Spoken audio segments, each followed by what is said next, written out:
God has been called many names, but none are as important as Yahweh, the personal name of the God of Israel.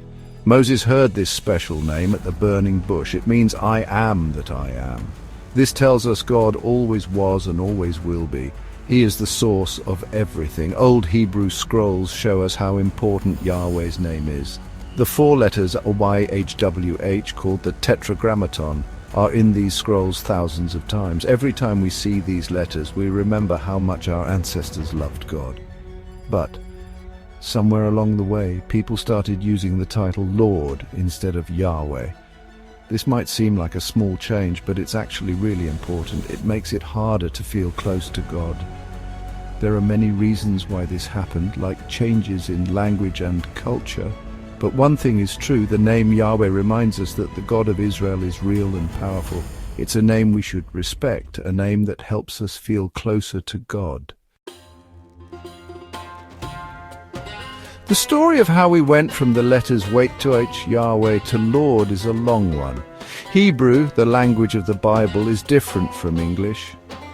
It uses a different alphabet.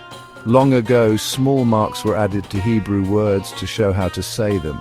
But the Tetragrammaton, YHWH, Yahweh, didn't have these marks. This made it hard to know how to say it. Jewish scribes didn't want to say God's name wrong, so they used the word Adonai, which means Lord.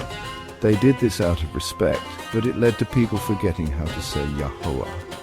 When the Bible was translated into Greek, YHWH, Yahweh, became Kyrios, which also means Lord.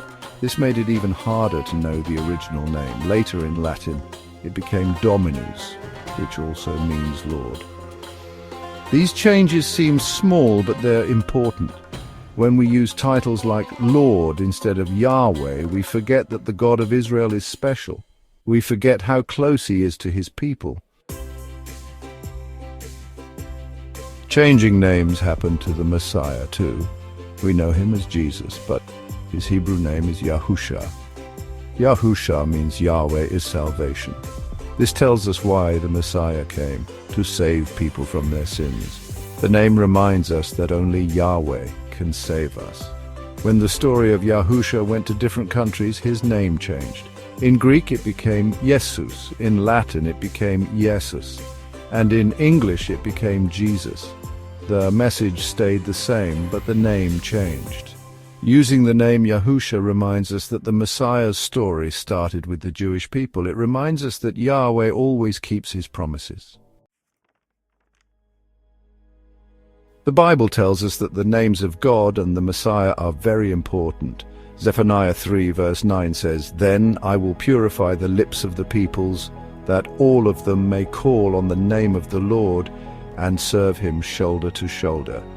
This verse tells us that using God's name Yahweh is important for everyone to come together. Revelation 14 verse 1 talks about the Lamb Yahusha, standing with people who have his name and his Father's name on their foreheads.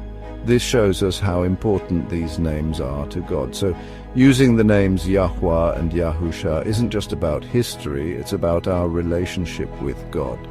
When we use their true names, we show respect for who they are. We remember how special they are. Let's use the names Yahweh and Yahusha. Let's say them with respect and wonder. When we use their true names, we can feel closer to God and his Son, the Messiah. Let's be the people who bring back these important names and help others understand them.